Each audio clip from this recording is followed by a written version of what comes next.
This stretch of river is often said to be the most dangerous in the world. People say that nobody who's ever fallen in has survived, that it's impossibly deep, and that you wouldn't even float in there if you tried. But when you start looking into where these claims came from, the story gets a little bit more complicated. And so in this video, we're going to make our way over to the Strid and look into 4 of the most common claims that attach to this place, to see what evidence supports them, what doesn't, and try and figure out how it earned itself such a ferocious reputation. Let's go and see if we can find it. Now, many of you watching this will already be familiar with the Strid. It's been heavily covered across social media, YouTube, any platform you can think of, it's been done there. Which begs the question, well, why am I going there now? If everyone's been here before. Well, I think there are a few unanswered questions surrounding this place. And if you're not familiar with the Strid, let me give you the lowdown. This here in front of us is the River Wharfe. We're in North Yorkshire here in the north of England. And for the most part, the River Wharfe is exactly what you'd expect from any river.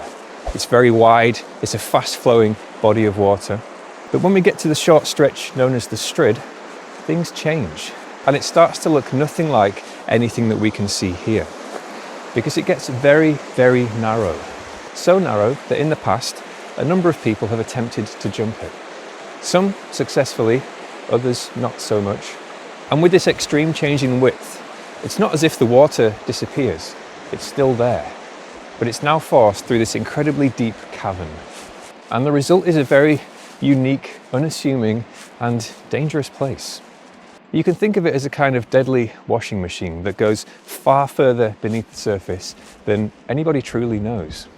Now, as a result of this, the Strid, over the years, the decades and even centuries, has earned itself quite a reputation, a worldwide reputation, I think it's fair to say.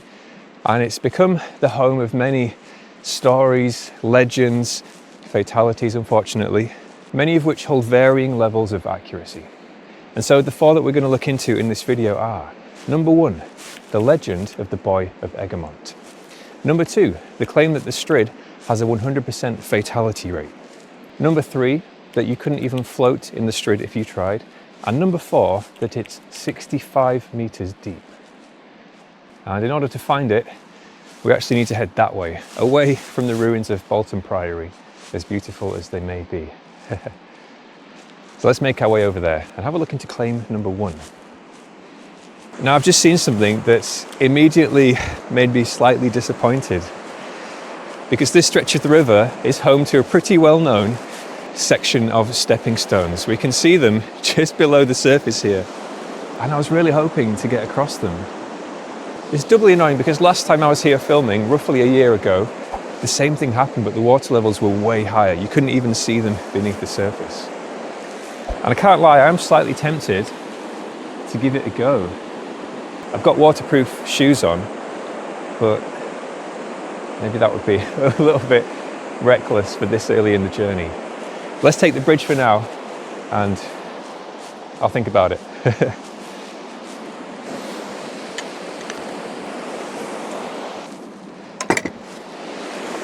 Now, the first story we're going to have a look at is about the Boy of Egremont.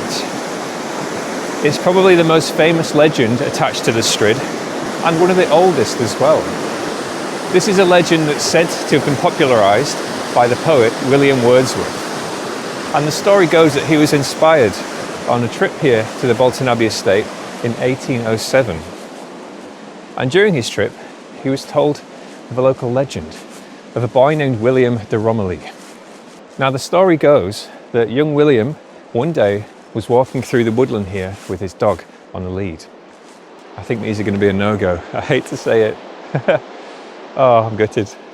I was hoping it might be a bit higher on this side, but I'm not sure it's worth the risk of slipping in and just getting washed away down the river. It would be, if nothing else, quite embarrassing. Now, as young William was making his way through the woodland, he reached the Strid and he decided to try and jump over it. And as he did, his dog hesitated. He pulled back and William was pulled into the river, whereby it said he drowned. He didn't survive. Now, this story was immortalised in a poem by Wordsworth. I'm just going to read you a couple of short sections from it. And he writes, The pair have reached that fearful chasm, how tempting to bestride, for lordly Wharfe is there pent in, with rocks on either side.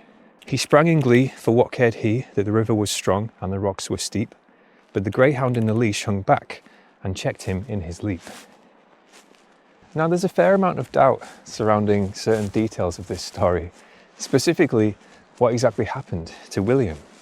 And one of the major reasons why is because, following on from this incident, it's said that William's mother, Alice de Romilly, donated some of the land here to the local clerics, upon which Bolton Priory, which is now in ruins, was built.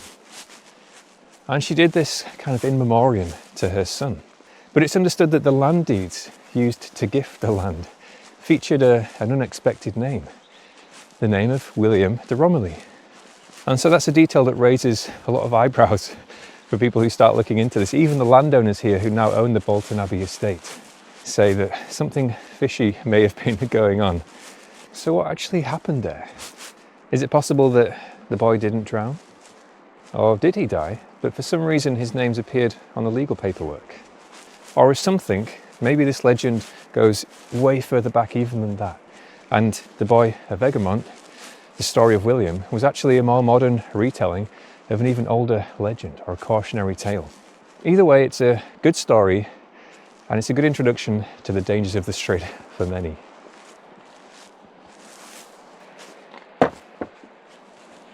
Now, claim number 2, maybe the most widespread of all of them, and I think you'll see why. It's the claim that the Strid has a 100% fatality rate, and that nobody who's ever fallen in has survived. Now, naturally, that's quite a gripping headline. There's a reason that the Strid is so frequently covered, and it's largely because of the mystery, but also the fear element.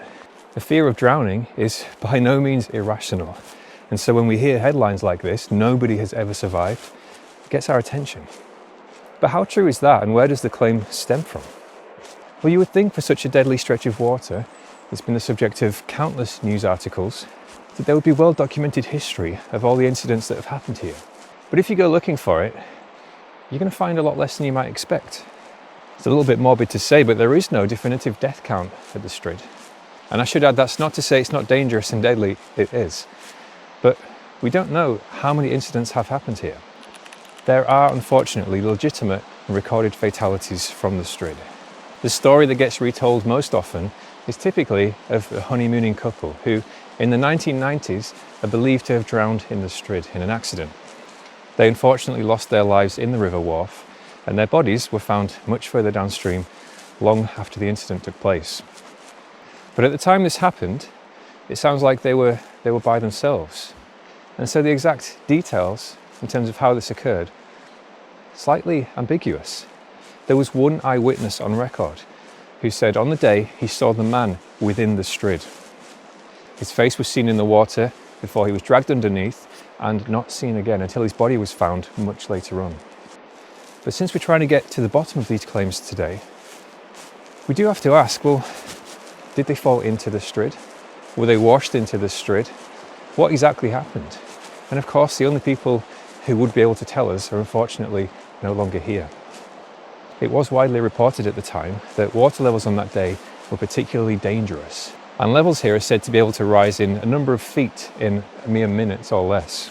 So maybe they did fall into the Strid. Maybe they were in the river further upstream swimming and they were washed through the Strid.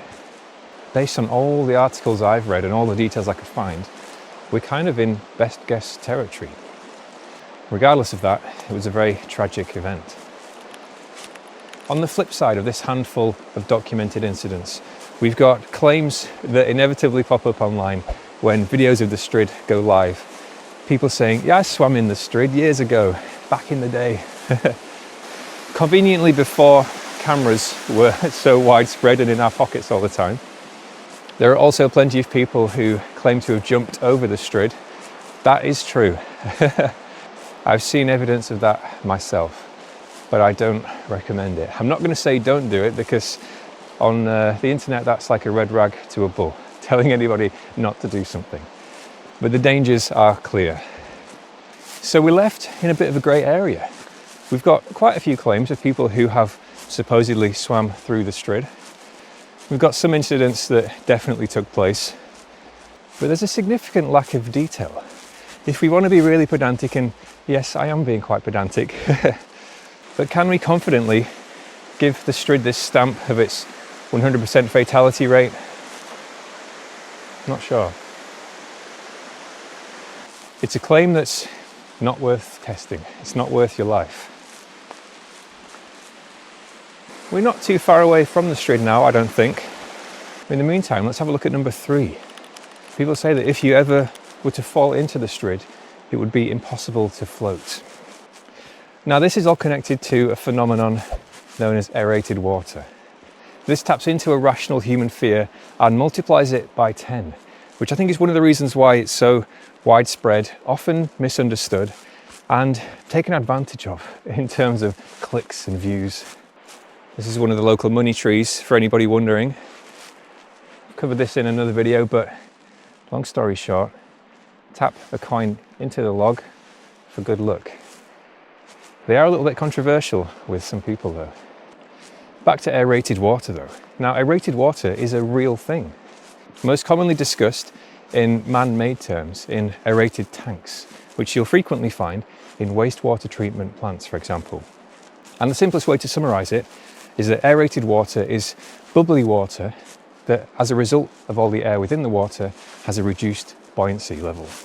And the way that this is often presented, particularly in short form content, is that there are these bodies of aerated water which, if you fell into, you would just slowly sink to the bottom. It's just not possible to swim in there.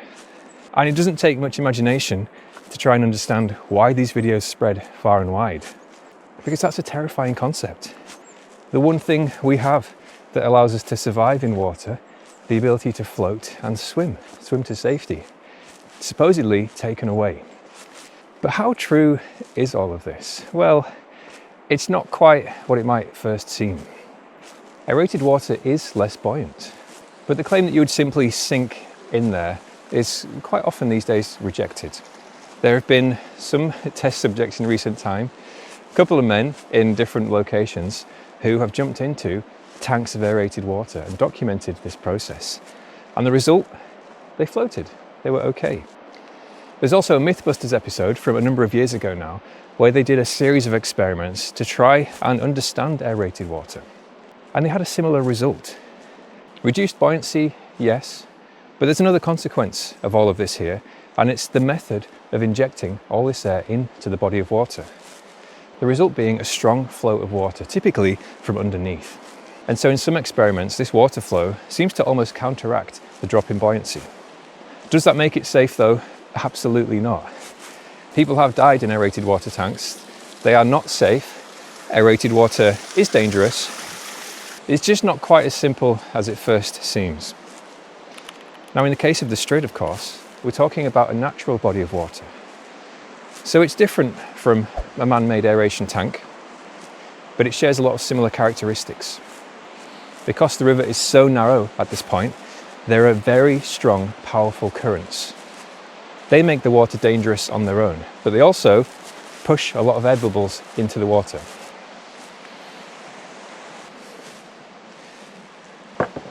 But much like these man-made aeration tanks and the Mythbusters experiments, there's more at play here. We've got rocks all around, and we've got undercurrents as well. I'm not going to claim to be a scientist here, so feel free to call me out on this one. But based on everything I've seen and read, this picture that's painted of a water that would cause you to instantly sink is not quite accurate when we're talking about the Strid, or even these aeration tanks at the treatment plants. Would the air in the Strid result in drop in buoyancy? Almost certainly. But how much, we don't know. But let's face it, any drop in buoyancy whatsoever, combined with fast-flowing water, hard stone surrounding you at head height, and then the real horrors that lurk beneath the Strid, which I'll show you shortly, well, that's a recipe for disaster.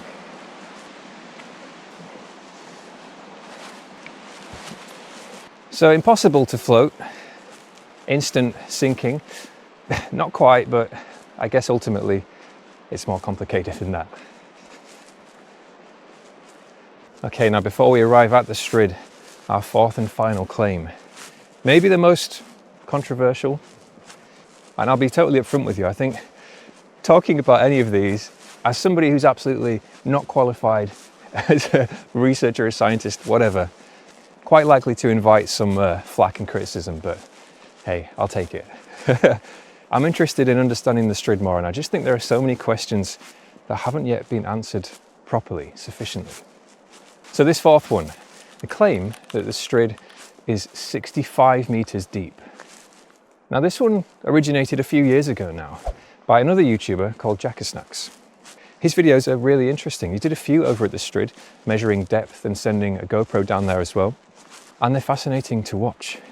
And I think his videos are some of the ones that highlighted really well that there is still a lot more that we don't really know. But as you can imagine, a number as high as that, 65 meters, invited questioning. To give you a reference point, Tower Bridge in London is also 65 meters tall. And the official maximum depth that's specified on the information boards here at the Strid is 9 meters.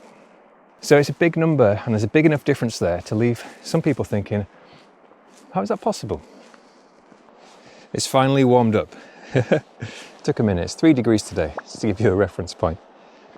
Now with this claim of extreme depth, I guess we need to look into how he came to this conclusion, how he got the result. And he was using a tool known as a Deeper Sonar Pro. So one of the features of this is it can measure depth using sonar to a maximum of 80 meters. Now in the video, from what I could see, he got results ranging from 5 all the way up to 65 meters. But a few people were a little bit critical of the results and the methods used. Some unnecessarily harshly critical, but hey, that's the internet. And I think the most common one I saw, which is a very reasonable question, is can we trust readings within a body of water like this, where there is so much movement, so many bubbles within the water itself, and lots of debris in there from what it looks like? They do say within the manual of the Deeper Sonar Pro that readings can be inaccurate as a result of something they call surface clutter, specifically fast flowing currents and bubbles. Now those are two things that the Strid has in abundance.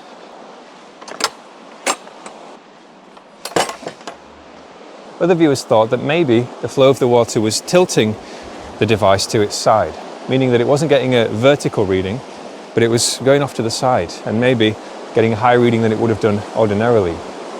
It's been quite a lot of rain the last few days, so I'm curious to see what the Strid's going to look like. Now this notion of the device kind of measuring diagonally makes sense, I understand that, but would it read something as high as 65 meters? I'm not too sure. But I think there is reason to want further investigation here. And something else that is kind of curious, this official reading that we'll see on the information board as well, of 9 meters, I couldn't find any references as to how they got that reading. Did they conduct proper experiments?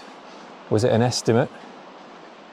From what I can tell, we don't know. It's not public information. So all in all, is the Strid 65 meters deep? I think you're going to get different answers from different people about this one, which is usually a good indication that we don't really know. Should we go off-road? We'll see how high the water levels are. Yeah, I've seen a lot of arguments about this online, and some people feel very strongly about it. But in terms of scientific study, I think there's still some work to be done. But it does a great job of highlighting, I think, why so many people are fascinated by the Strid. In fact, all 4 of these claims do the same thing. It is clearly very dangerous and not to be underestimated. But there are so many unknowns still there that it kind of makes your imagination run wild. And the result, which is a good thing, is that it causes many people, especially visitors here, to be particularly cautious. Because let's not forget, as people often say, warning signs are written in blood. And when the consequence of a mistake is death, well, having all of these extreme warnings around and a healthy dose of fear, that's a good thing. Okay, we're pretty close now. It's a little bit further down this path.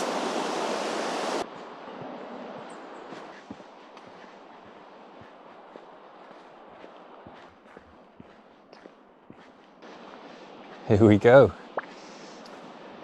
And if there's any doubt if we're at the Strid or not, we've got the big red signs and an emergency throw line, which we're not going to need today, I hope. And even from the bottom end of the Strid here, we can see the water and the river starting to change as it becomes more narrow. And we've got these rocky overhangs over there as well. Now the water level still might be higher than normal today, most likely, given all the rainfall that we've had recently. But you can see all the bubbles there floating to the top as the water emerges out of the Strid.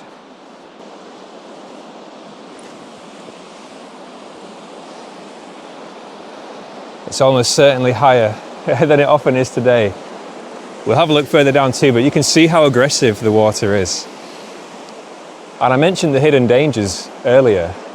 Many of the dangers here present themselves, but questions of depth aside, underneath, the way that the erosion has happened down there, there are believed to be these caverns, these sides which emerge out down beneath the water level.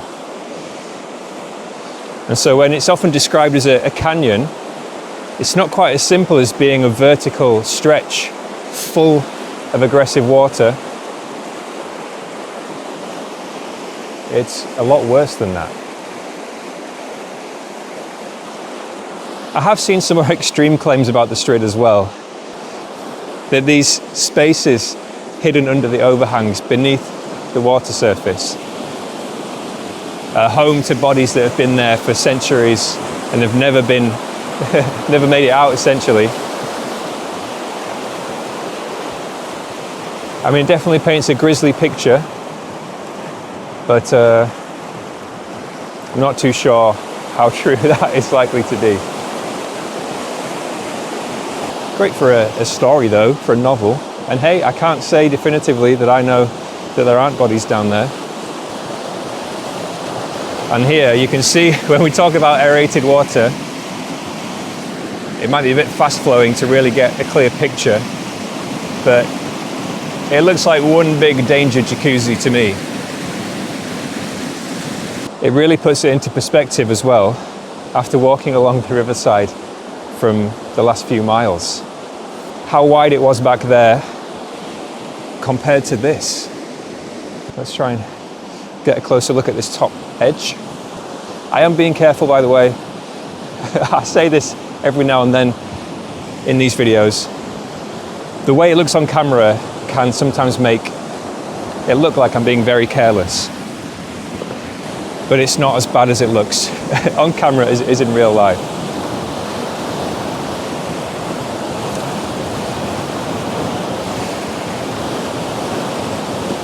That looks pretty nasty to me. Now, if you want to come and see the Strid for yourself, see it in person, the place you want to visit is called Bolton Abbey. They have a number of car parks on site, some further away from the Strid than others. I think the closest is just over 1.5 miles down the road here, down the path. And it's all very well maintained. The paths are good. There are cafes on site. The parking prices are still controversial with some people. £12.50 for me today. But if you compare that to a National Trust site or something and you've got a bunch of you in a car, it's actually pretty reasonable, I think. And it's well worth a visit. Best enjoyed in dry conditions, I would add, and more safely enjoyed in dry conditions as well. And aside from that, let me know what you think about these claims. Do you believe them? Are you skeptical? Have I overlooked some major details here? Let me know, because I'm keen to find out the truth. And to be honest, unless at some point somebody commissions a full-scale investigation and study, I don't know if we'll ever understand the full truth behind the mysteries of the Strid. Hope you've enjoyed this episode though. Big shout out to all the supporters of this channel recently, all of the members as well, everyone who helps to make these videos and trips possible. Thank you so much for watching, and fingers crossed, I'll see you on the next one.